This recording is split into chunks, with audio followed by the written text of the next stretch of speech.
Everybody fails at the start. It's not expected that you're going to be the best at something as soon as you start.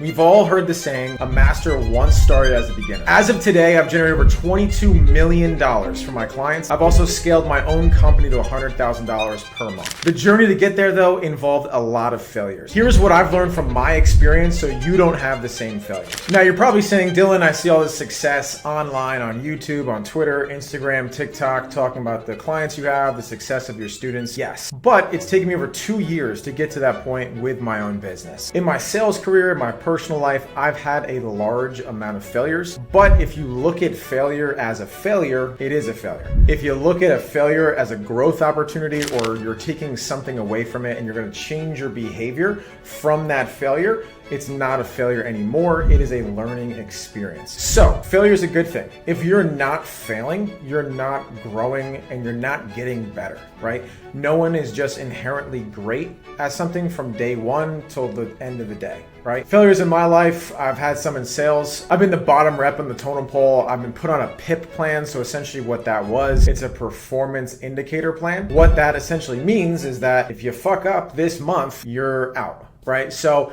I've had my back against the wall and it's really showed me who I am as a person and what I'm actually capable of. When I first started automated revenue, in our third month, we hit 15K per month, 3 clients at 5K per month. I was over the moon. I was so excited. Sales has really not been a problem for me. When I was a salesperson, someone else in the company that I was working for was responsible for fulfillment. So when I started my own business, I was the salesperson, I was operations, I was fulfillment, I was the CEO. I never did those roles in the past. So when I signed those 3 clients at 5K a month, I was super pumped. And then I was like, fuck, what do I do from here? How do I get them results? How do I actually deliver on what I sold? The next month, all 3 clients churned. 2 of them actually charged back. So I was essentially negative 10,000. So I went up 15, got all excited. I was like, oh, I'm a genius entrepreneur. And then both of them charged back, gave them terrible results, totally, within their right to charge back. I didn't do what I said I was gonna do, and I went down negative 10K. Now, the funny thing is that 15K I spent on softwares to try to get them results. I,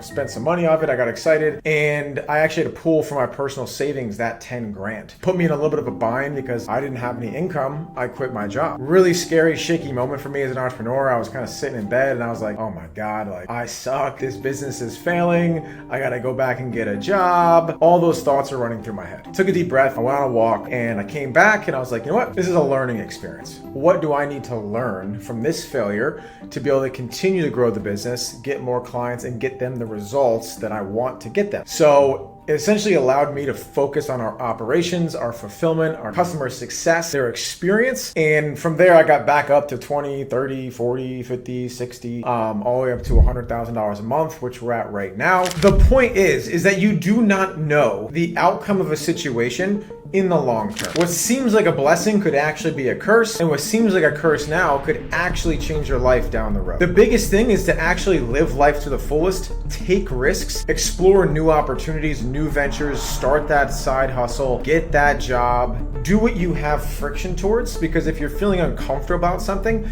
it's actually a pretty good indicator that you're actually going towards something that you need to do to grow. You don't want to stay complacent. So how do you turn your mistakes into opportunities? So the Chinese word for crisis is Weiji. It is representative of 2 words. The first one being Wei translates to danger. The second one is Ji translates to turning point or opportunity. So the Chinese phrase for crisis, danger, turning point, or danger, opportunity. In every situation of crisis, there's an opportunity to turn that around to work for you, not against you. You need to reframe the way you think about failure. Failure gives you really good context on what doesn't work and what you need to change to actually get it to work. Shift the narrative in your head from I failed to I learned. Here are 5 practical steps to change failure into fuel. The first is reflection. Take time to actually step back, take a deep breath, and understand why you failed or why you didn't succeed. The second is education. Use the failure as a means to learn. So go out and buy books, buy a course, join a mentorship program. You failed probably because of a lack of knowledge at the point in which you tried. 3 is iteration. So using the new knowledge that you just received and trying it again and understanding what that result is. The 4th is resilience. You need to build up your mental strength and your determination. Celebrate your small victories, and you're going to watch watch them compound over time, right? Don't think in terms of years, think in terms of days. What can I do today to put myself closer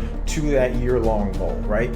Make it easy, bite-sized, digestible steps. That's how you get to long-term goals. And the fifth one is learn from others' mistakes. Make an effort to network with people in your industry, in your niche, doing the same types of things, but make sure that they're ahead of you in the business game. Network with them, have conversations, pay for their time, and ask what were the biggest failures that you encountered that, you wish you could go back and fix, or, failures that I can now not encounter because of the knowledge that you can give me.